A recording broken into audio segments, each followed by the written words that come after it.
and to you, Gabi, and your super nice team as well. This has been a wonderful event so far, and I hope it will stay quite nice for the next hour or so. It has been a great pleasure for me, and I am very honored to be being able to add my bit to the question, maybe provide almost a bit of a counterpoint to what has been going on so far. I'm going to be focusing very much also on the question of what is the next city. And then, as we have already seen in the past few days, it can mean different things, of course, to different people. And I am honestly very impressed and humbled by the amazing research that many of you are engaged in.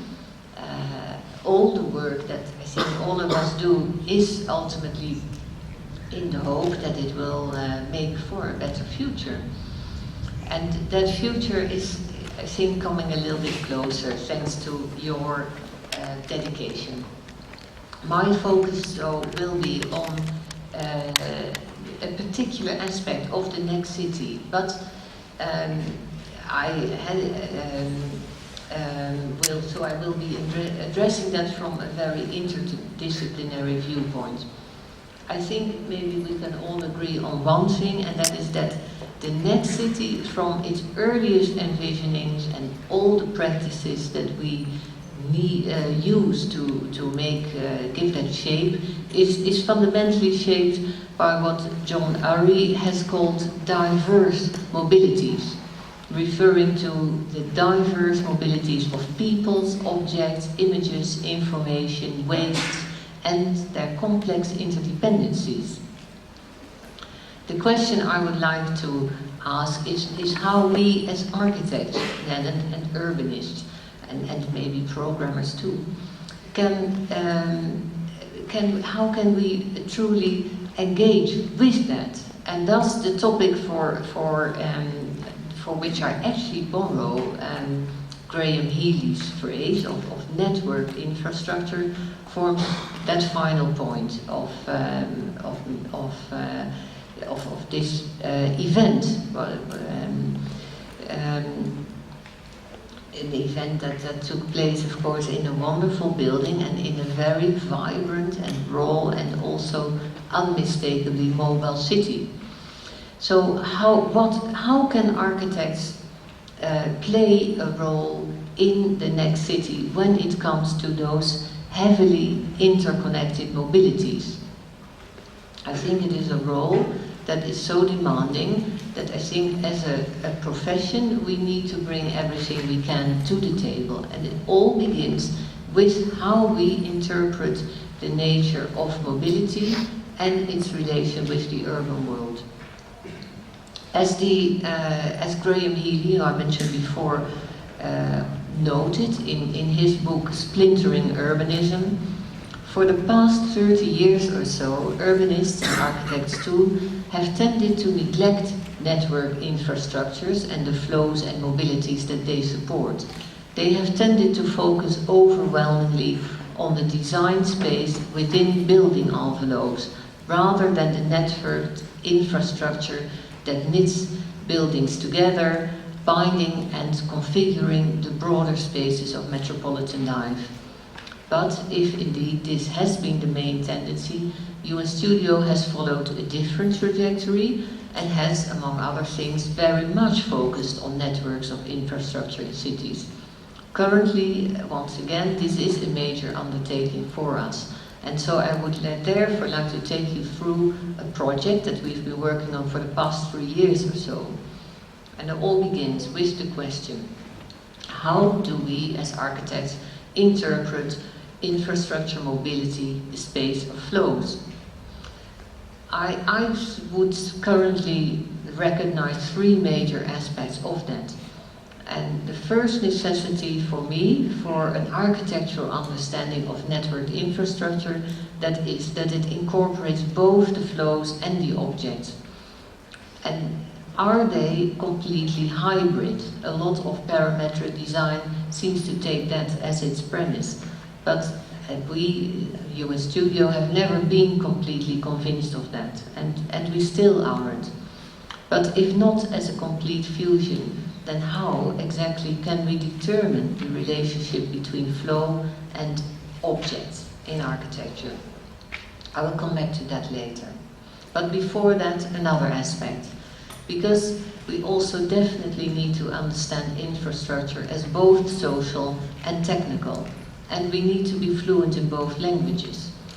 Conceptually, the social-technical endeavor can be partly understood in terms of Bruno Latour's actor network theory, with its processes of translation and enrollment, for me particularly being very evocative in my experience of our practice. And also the provocation. I think it would still be generally felt to be a provocation, maybe not in this room today, but you may be among the very few people who are convinced that technical objects can be agents or actants, as Bruno Latour calls them, just as much as living beings. Also, this layer of understanding is informed by discourses that are actually your daily lives. Robotics, intelligent technology, the cyborg concept, and the combination of human and technological intelligence. But while I cannot contribute anything to that field of expertise, and you are all infinitely more knowledgeable about that than I am, I can do one thing. I can give you a glimpse of how currently the linkages between the social and the technical world play out in practice. And when I start doing that, let me also apologize beforehand that when it comes to the project in question, I need a detailed instruction on what to say and to show. But I don't actually understand some of it myself, and nor am I able to do any of the things I will show. So it is a very sorry state of affairs in some ways, but there you go. The third level of understanding relates to knowledge sharing, and was also addressed, of course, by Nilov in a very convincing way. We need to apply the openness that the new concepts, such as the Creative Commons, co-creation, knowledge economy, and so on, entail. We need to learn to not just develop and valorize, if we can, our knowledge, but to share it and to experience that this is how we also develop our knowledge even further. So back to that sorry state of affairs, where I have become a little bit, where I have become remote from daily practice, and in many ways always have been, being far more the theoretical partner in our UN Studio. So for those of you who don't know us, just a very quick overview of who we are and what have been our experiences. And what I would like to emphasize is that mobility and infrastructure has been at the very core and foundation of our practice from the beginning. This was a project that we worked on in the early 1990s, and it was completed in 96, when in fact we had only been in practice for maybe 2 years, when we were commissioned with this very big new city bridge in the city of Rotterdam. And so the bridge is of course, a connection over a river, but it is also a catalyst for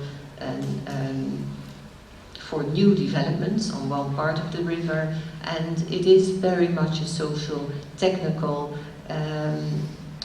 process that where we were really learning what the role of an architect could be and should be in such a complex undertaking, and it was it's very much a network role, and in fact on the basis of that project we even changed the name of our practice into the United Network Studio. And projects related to mobility have always stayed very central to our practice. So this small airport in Georgia was realized a few years ago, and then actually for nearly 20 years we have been working on a project that will finally be completed later this year, which is a big central transportation hub in a smallish town in the Netherlands. It's called Arnhem Central. And these urban and mobility related projects have also always been accompanied by studies of, for instance, pedestrian flow and activity flow. So this was a very early diagram. Now maybe it seems rather naive in its attempt to capture and relate various parametric layers to each other, but at the same time still for us very fundamental, as it shows what our deepest ambition is, to relate information to each other and to understand questions by relating layers of information to each other. So again, to emphasize how much questions relating to mobility have been central to our thinking. Our manifesto book was called Move, and even when this year we presented at the Milan Furniture Fair a project, it was shoes, so its movement is always there. And then in that book, Move, we had a small chapter called Deep Planning, which outlined our urban approach. So we talk there about the connection of the layers, all the motion studies, and emphasize that that it's a very non-autonomous way of looking at places and spaces, and in many ways this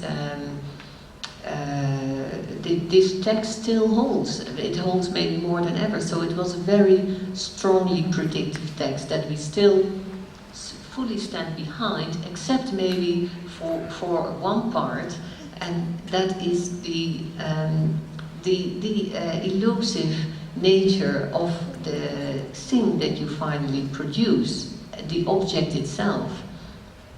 And like the Erasmus Bridge also is an object, and some of its effect also derives from that objective nature. Graham Harman defines objects as units that both display and conceal a multitude of traits. I think that's a very nice description of how we can see architecture as an object, not something that can be reduced only to particles, to flows, to science that has brought the object into existence, also not just defined by usage, social identity or functionality, but something else. And within the project that I want to highlight, too, the role of architecture and also its details as objects recur. So, to start with, then finally, after that introduction, to showing you that project. Qatar Rail project is, without a doubt, our most challenging project to date. Phase 1 comprises 35 stations, with 60 more to be delivered at a later stage. The design aims to incorporate and integrate all functional and technical aspects of the station and network into a coherent expression. The ambition is to make the Qatar Metro network a world reference in the service provided by public transportation for both users and the environment. So when we begin to think about building a new networked infrastructure system for an emerging city such as Doha in Qatar, we also need to address the question of identity. And so I was very excited to hear also Nino's talk about that. With a project like this, we also address multiple identities. When we built this new metro rail, in a way Qatar will be taken up in the space of flows, and it will become a global place. It will become super connected. What does that mean? Is global even an identity? It has been argued that there are multiple modernities, and that also probably means that there are multiple global identities. US Studio has put forward in the last years many different proposals for diverse globalities, global identities in many cities in the world. And in this image you can see some, and they were all designed for airports and for these spaces of flow that are designed to really give the user that sense of being part of a global network. But that global identity is also always subtly different. And also you could read them then as also an instance of iterative design. These are all proposals that have been rejected, lost competitions, yet through their designing them we have honed our understanding of the next city in that context of mobility and global connectiveness. And that experience, that training, now forms part of our understanding of a situation like Qatar. But then there is always the question on the other end of the scale of the local. Can there be both a local and a global identity? An identity that is both specific and draws on local traditions perhaps, but also on this global moment in time. And that is exactly what we are aiming for in this project. We draw upon elements that we define as very specific to the Qatari culture. The project is located, as I said, in Doha, which is a city that has developed from a small fishing community dating back from the beginning of the 19th century. And then in the mid-20th century only began to develop into an emerging urban and regional center with over 1.6 inhabitants. So its modern urbanization is very recent. But while this is not an old city, its urban and architectural forms are based on organic settlement patterns and building traditions that are actually thousands of years old. So the cultural and traditional references that we aim to pick up on are deeply ingrained in a long history. So as we aspire to a thoughtful merger of local and global identity markers, the question becomes how? In our case, that local global identity, and I'm trying to avoid the word global, is achieved in a way that is very typical of UN Studio, and also you might think very typical of the generative parametric approach. We work the same conceptual detail through at many different scale levels. And to us, that aspect of seeing architecture as transcending all scale levels is perhaps the biggest achievement of computer-aided design.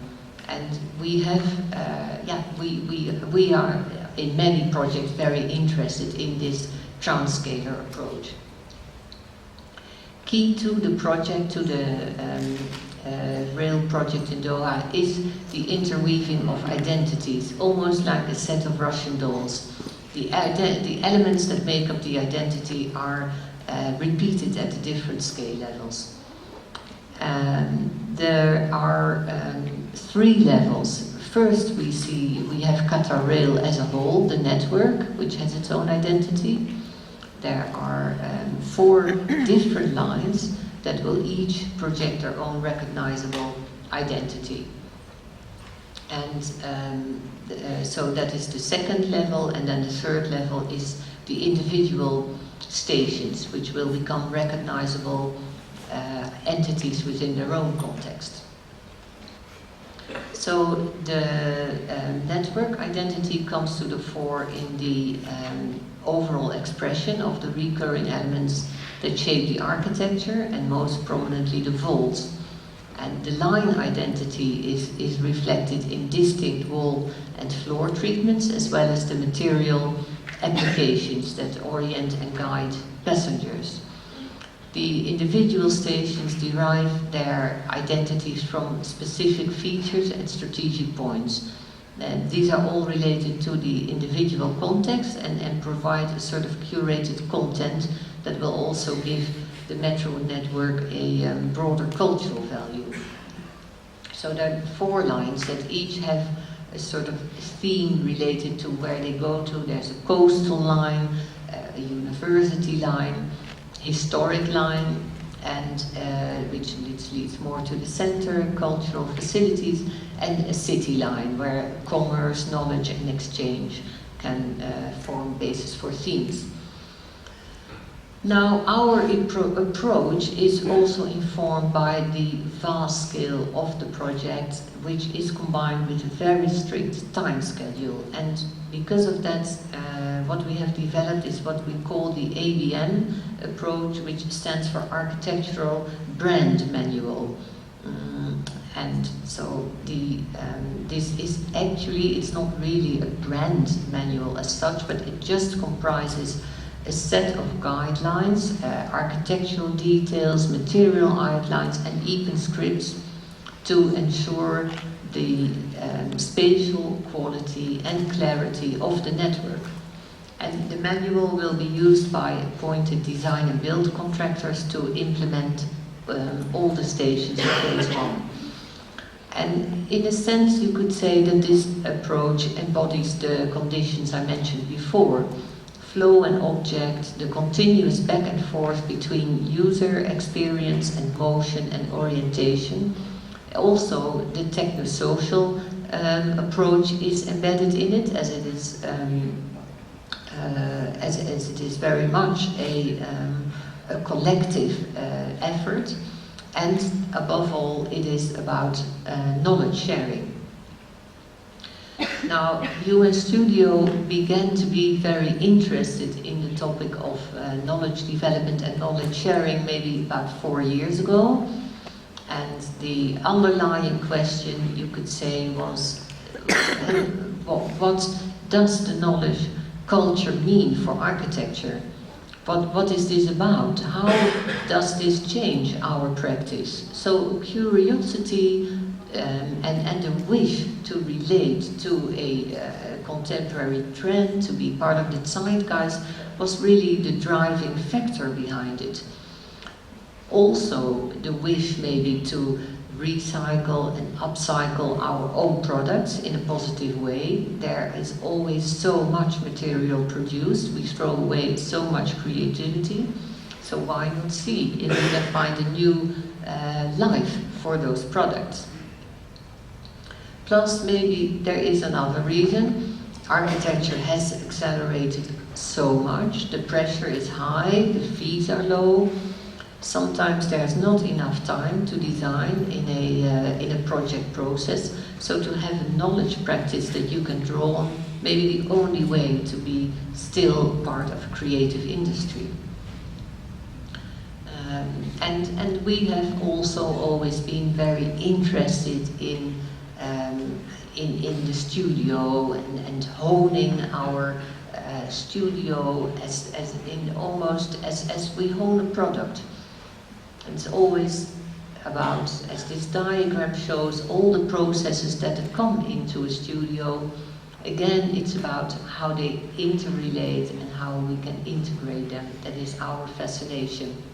Now, time for a short commercial break, but related to this.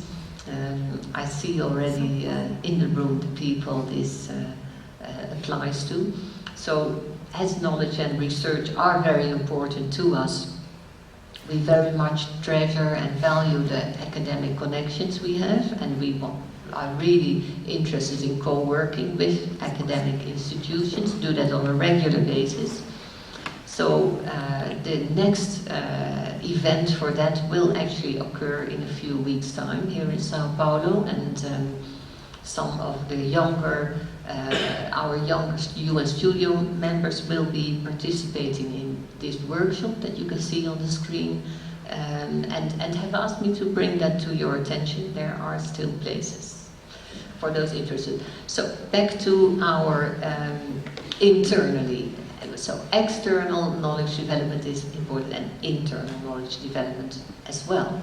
So inside UN Studio, everyone is a member of one of our knowledge platforms.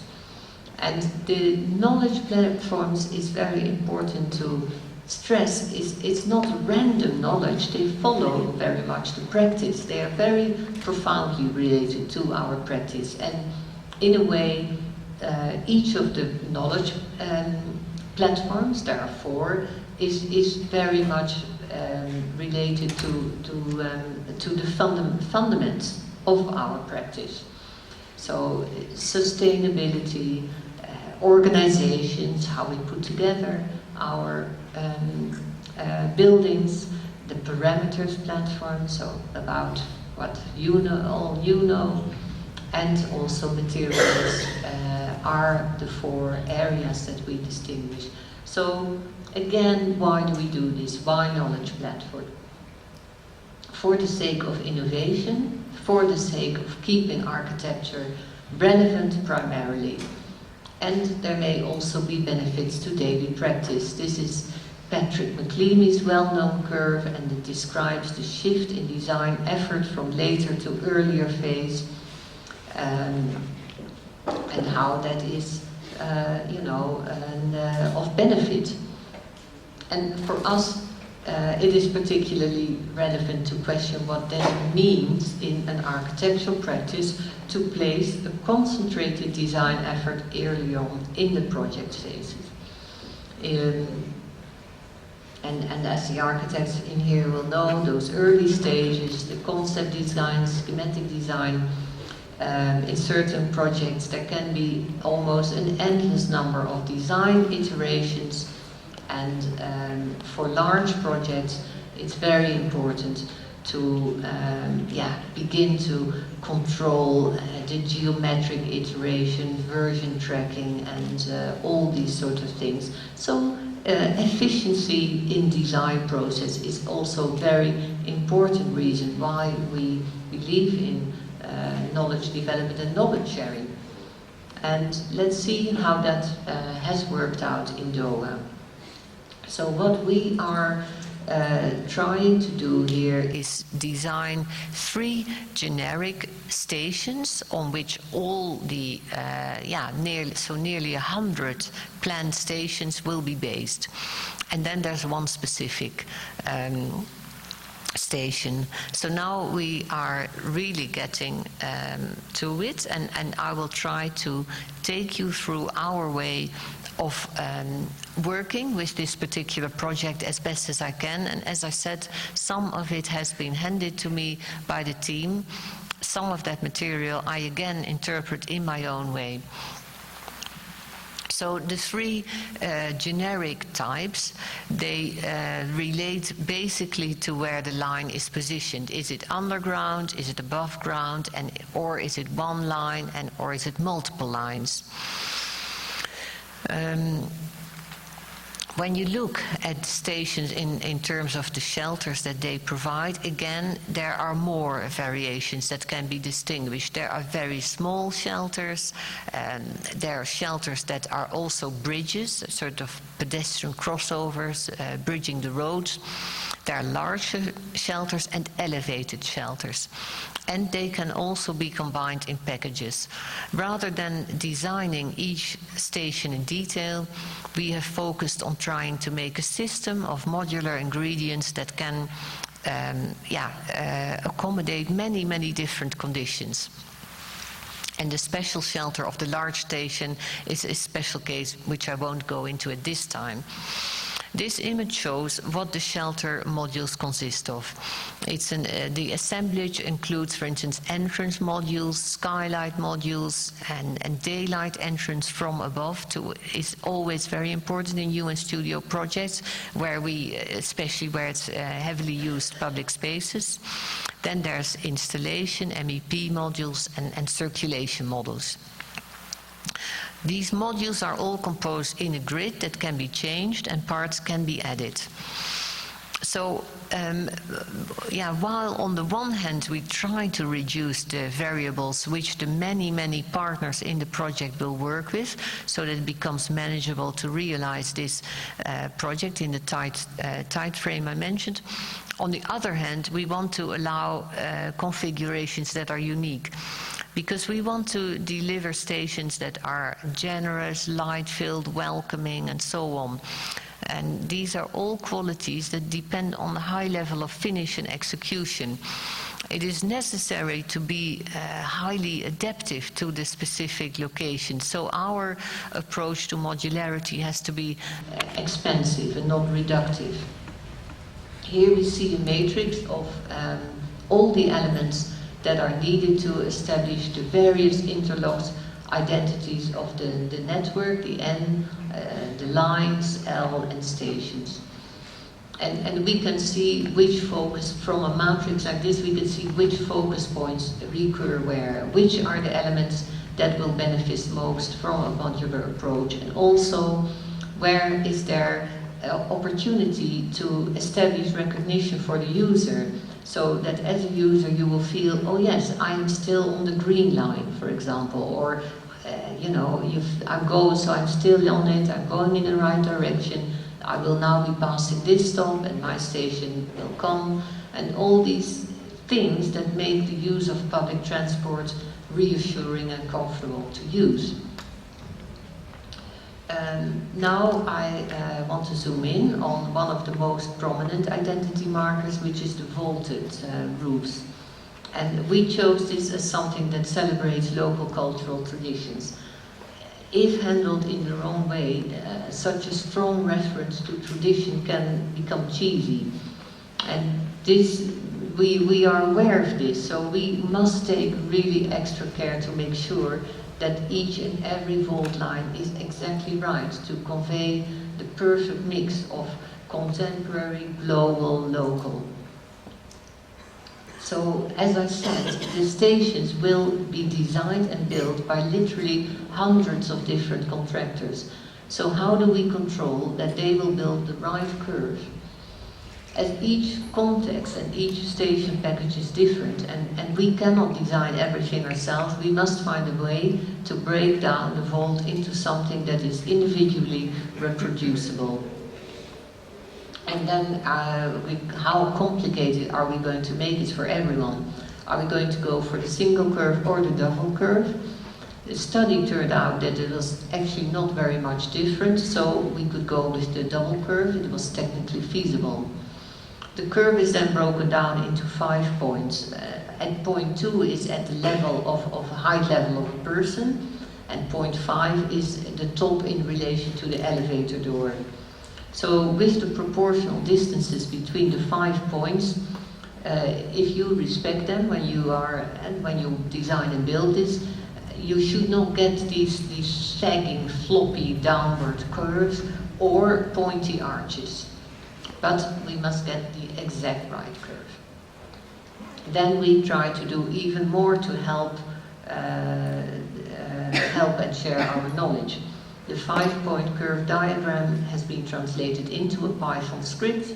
Script was turned into a Grasshopper application inside Rhino, which allows the user to implement very, very quickly, simply the right measurement of the vault curve into their own station designs.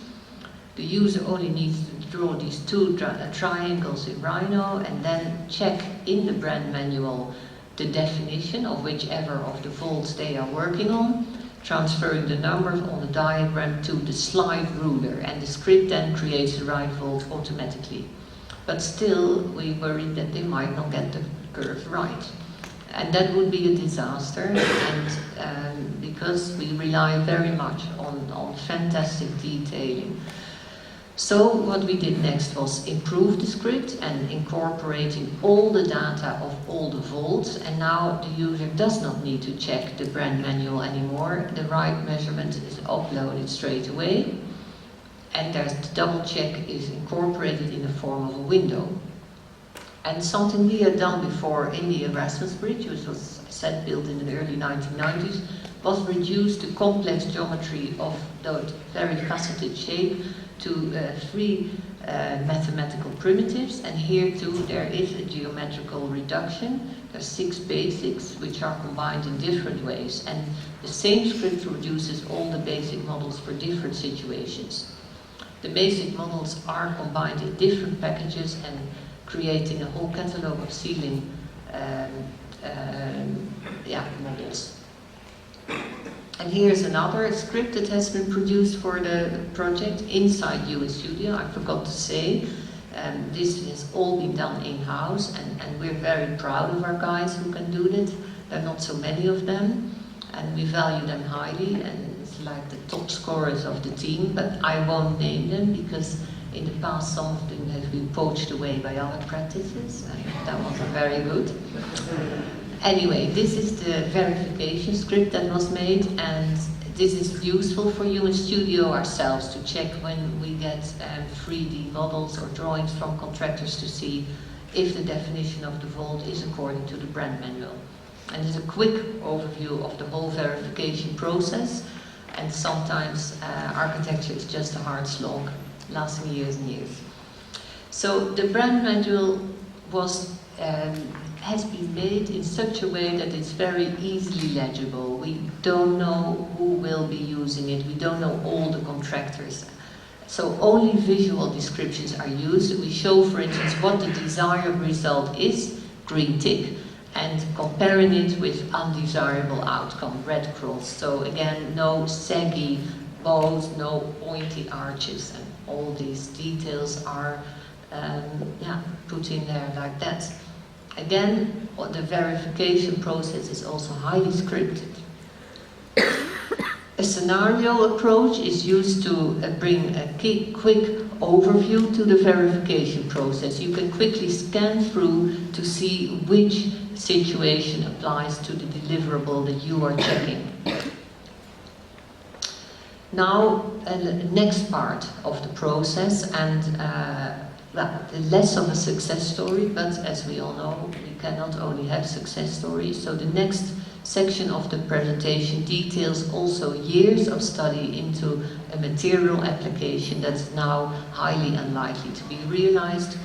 And our aim was to clad the vaults with hexagonal ceramic tiles, and our own design, very special, with a mother of pearl sheen, completely three-dimensional. Again, as ceiling elements, they also reference local tradition, but at the same time bring a very contemporary, clean and uplifting feel to the stations. Studies made of the tiles worked into panels that would be cladding the vaults. 3D models printed to see the results of the light filtering in through the tiles and the ceiling modules. Of course, it's a vault, so ceiling and column are fused, and there are also light lines incorporated into that system. Form studies of the three-dimensional ceramic tile. There's an opening in it, like a flower opening up. And the effect of it's an encrustation, the three-dimensionality, the effects of that encrustation on the surface is a very tactile experience. Glazing and coloring studies were done, and this is an image detailing how the light lines need to be sunken into the surface in relation to that encrusted ornamentation of the patterned tiles.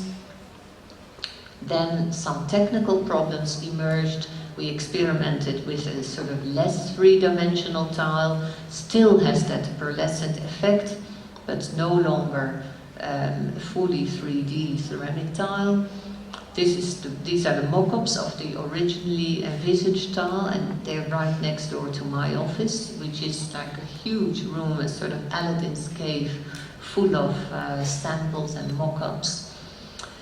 But as it turned out, the cladding the vault in these hexagonal ceramic tiles is technically challenging, poses too many problems, so it is unlikely that they will be implemented.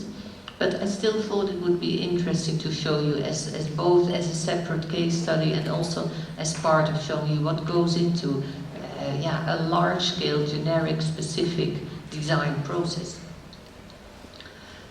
So tiles are most probably out, but other material studies are ongoing, and there's still many opportunities also for us to play around a little bit with signifying objects and modifications of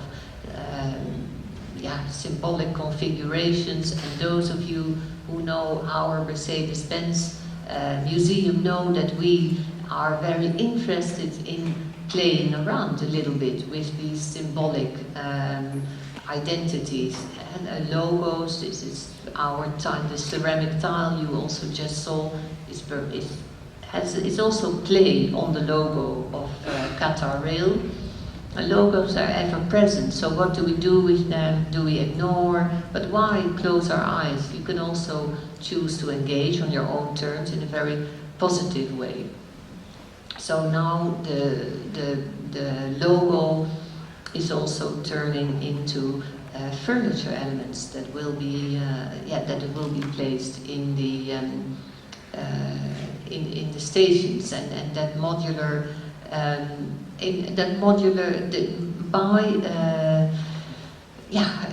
taking that language, that formal symbolic language of the logo also as a starting point, and it's as good a starting point as any for design.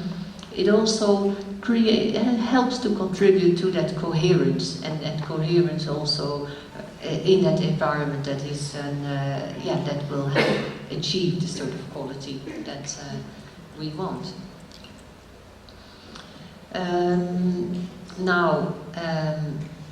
From digital to real, of course, within US Studio the model room has also become more technical lab than ever, and in this image we see some of the architects also working very much on the project. Marianti Tatari, who is one of our great designers and associates, and Tom Mingerhout, one of a team of 3 or 4 who are continuously in Qatar almost.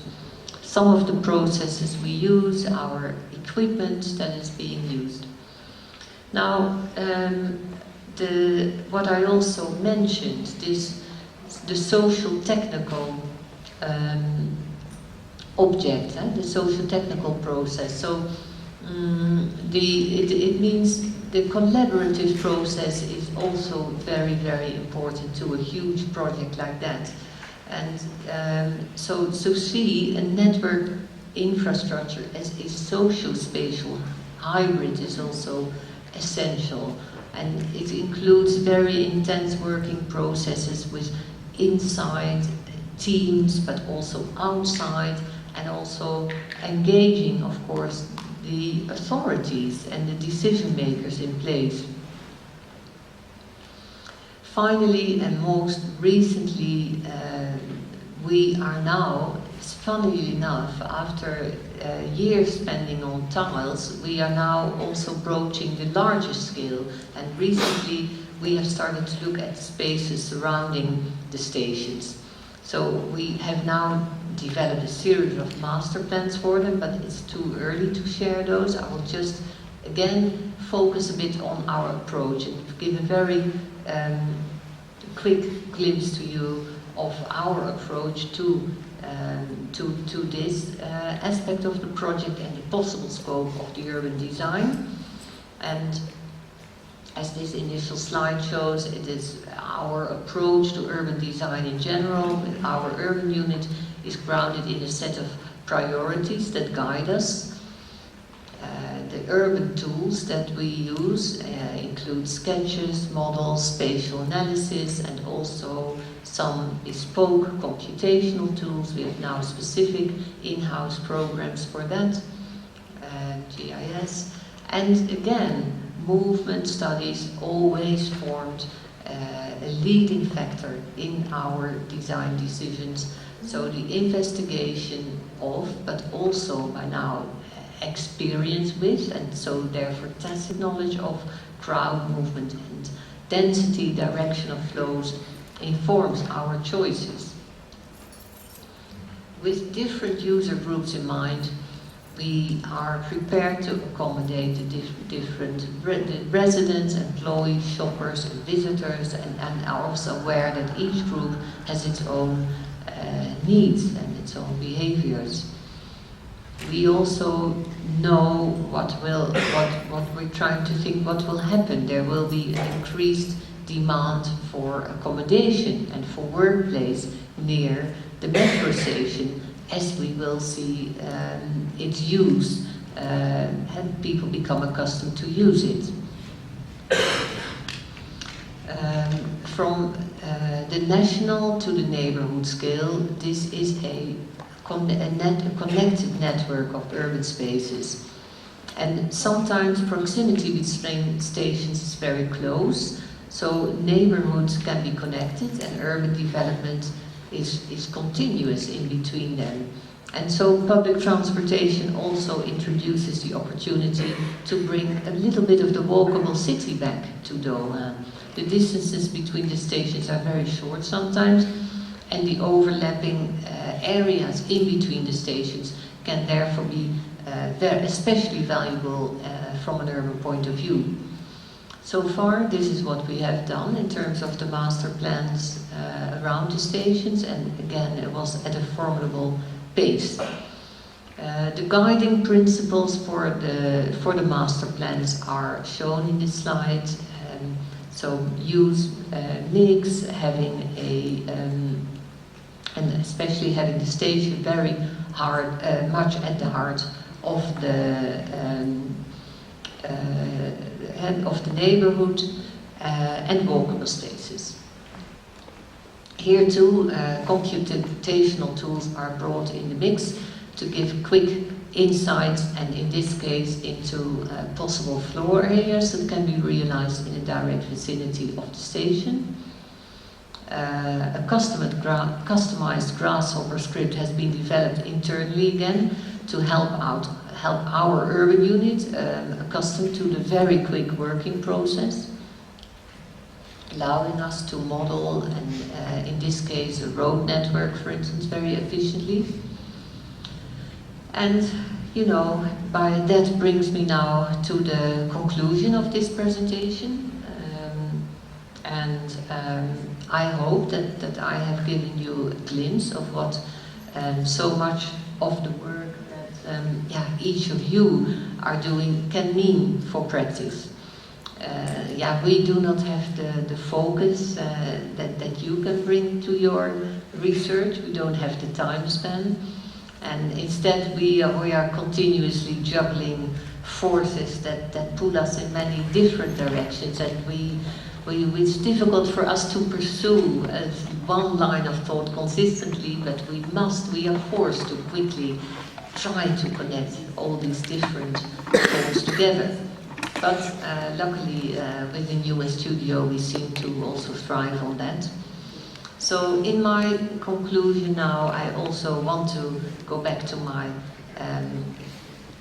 initial statement that a key project and the key question of our time is what is the specific architectural response to the space of flows and to networked infrastructure.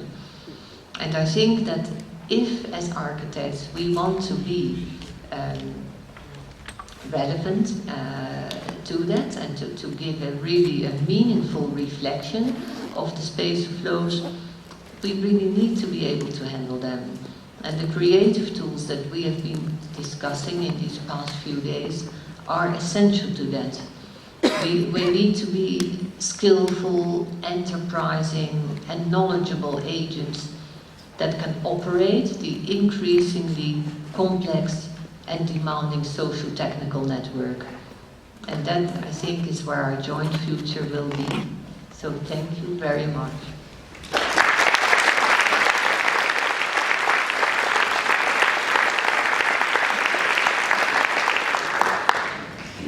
Thank you so much, Caroline, for this great presentation. We're very grateful to you. And before we start with the questions, we do have time for questions, but I just wanted to say something that I forgot during the closing ceremony, because I was rushing. I wanted to say that when I showed the accounting, there was a value besides the word keynotes. I just wanted to explain that all the keynotes are giving these speeches without receiving any honorariums, because we could not afford that. So in a sense, we're being sponsored by them as well. We only covered the expenses for the air ticket and for the lunch and the transportation from the airport. And in the case of Caroline, UN Studio has sponsored even part of her air ticket. So thank you again. So in a sense, we're being sponsored partially by UN Studio. So thank you very much. And now if you can just hold on a little bit so we see if we have some questions. Yes, Yasha. Thank you for amazing presentation. And of course, seeing this building, you cannot say anything but this is amazing. But I think there is an elephant in the room, and I would like to hear a little bit about the ethical aspect of designing, this type of project in this specific country where, the Sharia law is the law, yeah. And it's like a monarchy, a totalistic monarchy. And I think, how does this thing works together? Because one can, not realize how you can design such beautiful things in this kind of environment. Yeah. Well, it's a very, very valid question. Of course, what Qatar is unfortunately notorious for is, incredibly bad labor conditions, and this is, a great worry to us.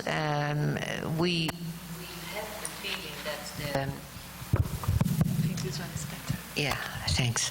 That there is a lot of effort being made now to improve that, and of course we wholeheartedly support that. Before coming out here, I also asked Arjan, one of our directors, who is also in charge of this project, what is the status, and he informed me that there has been one fatality so far. This is, of course, one too many, but for a project on this scale, it is apparently not abnormal. So we will try ourselves to keep track of it and to be on top of it. So that is as far as that is concerned. That I think that aspect would be the most worrying aspect of it for me. So I hope we can contribute to making worker conditions there better and safer. It doesn't, maybe, I don't know if this answers your question, not completely, because you also address political, ethical political choice, and I find that also a very difficult question. I mean, we work in many countries in the world, and it is not. I like to go to places myself to feel a little bit for myself. I don't want to rely only on what I read in the news, or let the media decide for me where I can or cannot go.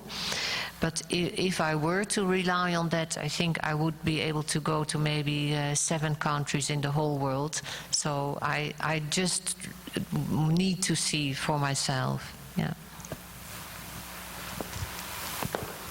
Other questions?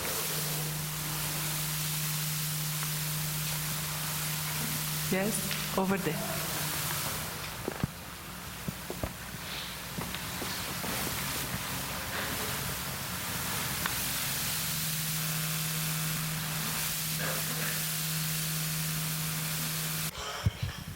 Hello, and thank you for a great lecture. I would like to ask you the following, just in relation with the previous presentation that we had, and just because you mentioned that a big part, or a big part of the work or the creativity gets thrown away. So I would like to ask if you were thinking that an approach like the previous presenter, like an artificial intelligence approach, for internal kind of use for you in studio. Let's say if you would take all the station projects that you have ever designed or built and try to exclude or take out from that an optimal design, let's say, for a certain, or to build a tool for that. Would that make sense for you? Or would you consider that a viable way to go in the future for design? Well, if I understand you right, I think I think you not so. You cannot quickly decide to one-on-one copy a whole station, but we do feel that it is, especially when design becomes so.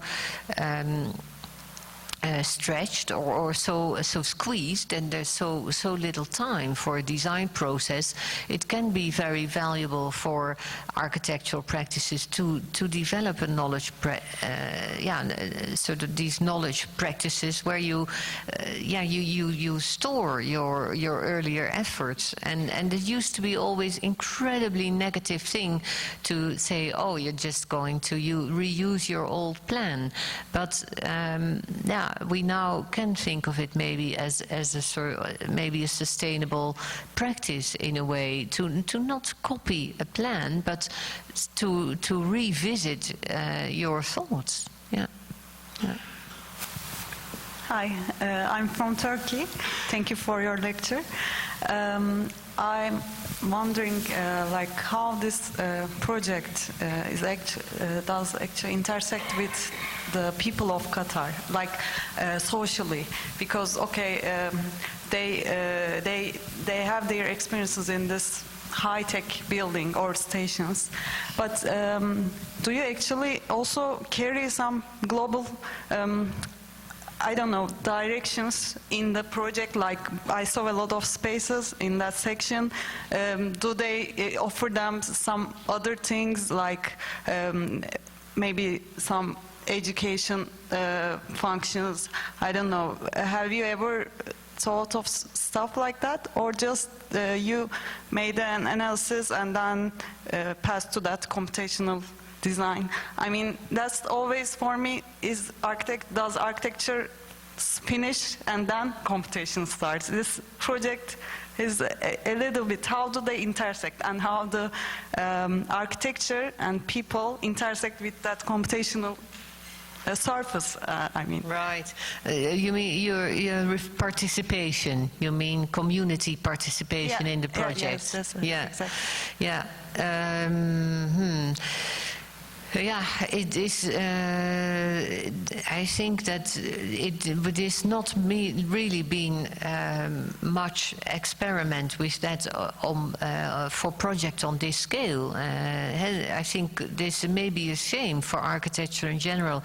Community participation we see mostly limited to, I suppose, to housing, and then especially when the community is very fleeting, as it is on public transport, it's difficult to engage them. So I think there some of the research again that some of you are doing relating to studying behaviors of people through more surveillance methods and so on may bring information. And another thought I have is because I also think that community participation must change. It is very much still often brought in a sort of old-fashioned model of ask who wants to participate. Well, in a whole neighborhood you get maybe a few people who want to come to a meeting, and you sit them together in a room and you all talk together. And it's not, I think, the most interesting or effective way to really because it's very much the usual suspects who want to participate often. Is not you don't really reach a lot of the population by those processes. So what we are also experimenting with is installations. We sometimes do installations in public parks or so on, and then we can also observe how people are behaving and what they want, and maybe that participation with your feet, as it were, is maybe more interesting, and also what people think they want and what they express they want. Many of you have found that out in your research is sometimes very different from what they actually want and how they actually behave. So more research into that, please.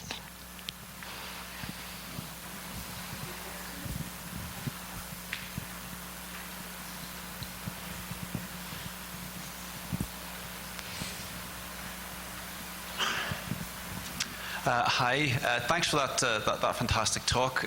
As you were talking, I was thinking about the Bilbao effect.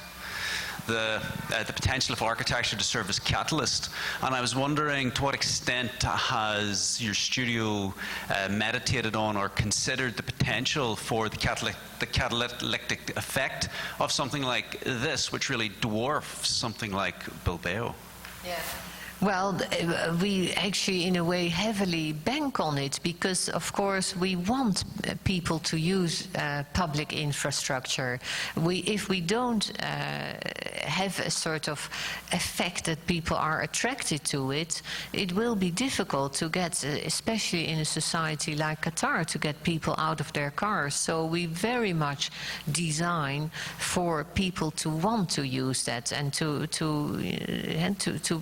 bring that some added effects of that, which again could have, we hope, I mean, it's all speculative, maybe wishful thinking, but again could have very positive effects on the society as a whole, with people more mingling and maybe children. I'm so impressed when I see in Japan that children use public transport independently, completely safe, and are able to navigate a complex city like Tokyo by themselves in all safety. And I think that would be, I mean, that would would be a wish for me if we could do something like that in Qatar. Another question by Axel.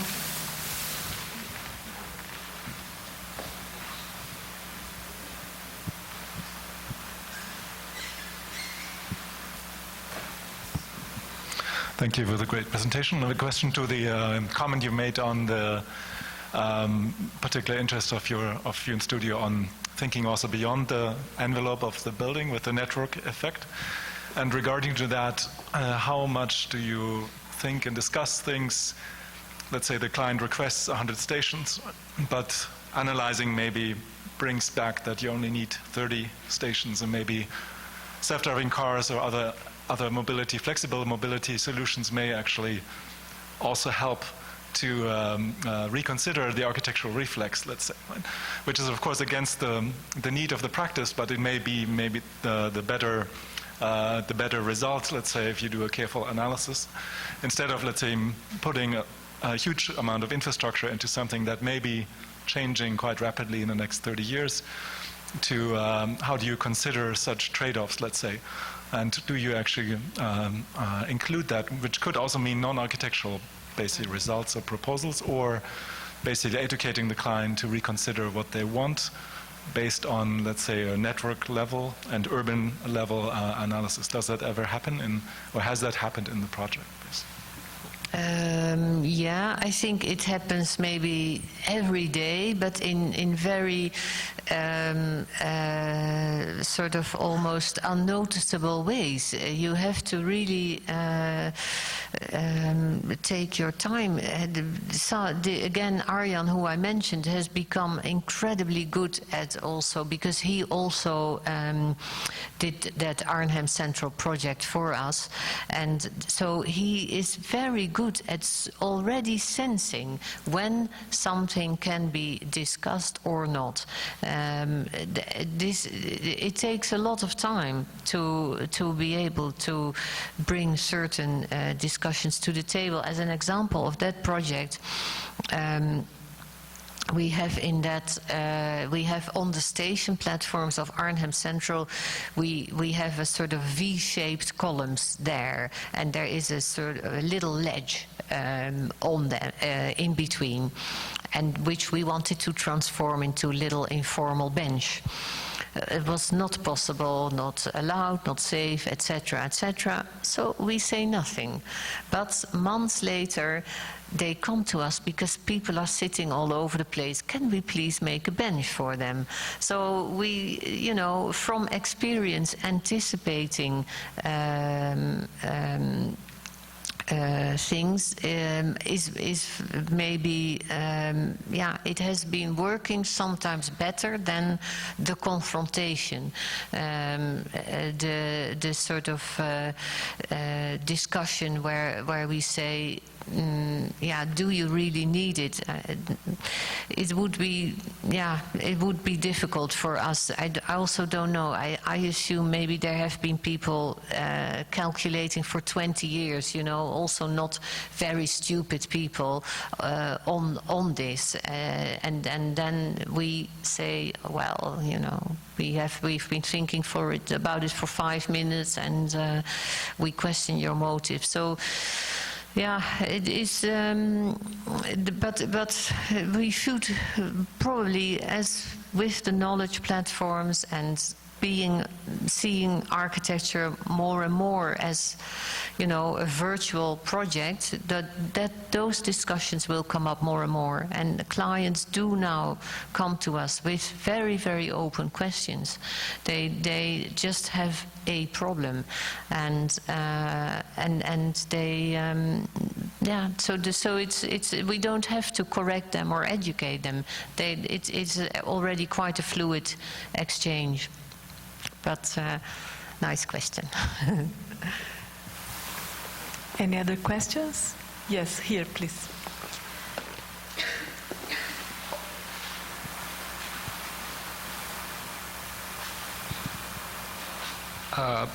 As a student, this paradise looks a little bit far away.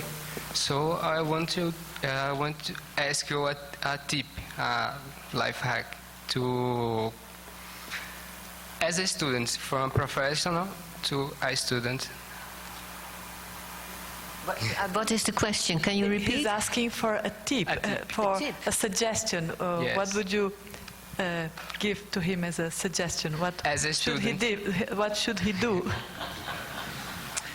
And you know, recently also a student said that, can you give me a tip, but don't say work hard. so what, yeah, follow your passion. That's a good one.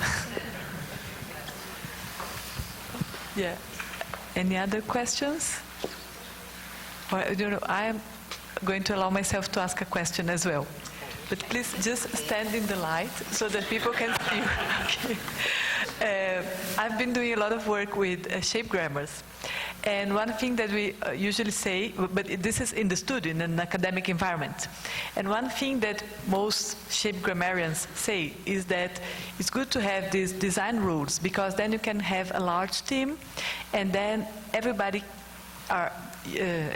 using those rules, and each person can develop his or her own design, but at the end of the day, you have a family of designs that are interconnected, because they all follow the same rules. So when you guys developed that script for the shelters, for the transportation system in Qatar, was that what you had in mind also, that you could have like a team of a large team of architects, and they were all doing specific designs for each part of the city, but at the same time following, doing this within a restricted, so to say, solution space, and so that it would keep a relationship between the different solutions? Was that what you had in mind, or was there something else? Well, yeah, I think it's really interesting. I mean, I like very much, I think it is probably something else, but I like what you are saying, and it is, I think it's all about finding sort of new concepts of control, as we sometimes call it. Not a top-down form of control, but really, yeah, a joint operations.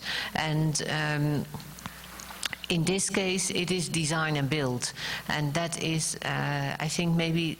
That is maybe the difference from what you are saying, because we have also not control over who the different constructors will be working with. These are also all public tender processes, so it depends on who offers the best fee, as it were.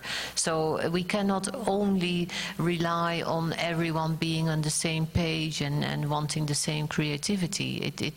It's a little bit tough world out there. Yeah. So everybody uses the script, so you have a certain control over the results, right? That's right, and also we, yeah, it is to really to have the control over the results. I mean, otherwise, I don't know what would happen. We'd be inundated maybe with hundreds of phone calls from, I don't know, Turkish contractors. I mean, people all over the world saying, I don't understand this, I don't understand that. How do we do this? And yeah, so it is a way of coordinating. Yeah. Thank you. Okay, so yeah, I think we should stop now, because now at around 7:30, or perhaps they're already starting. But anyway, we have hired this group. It's called Bloco de Pedra.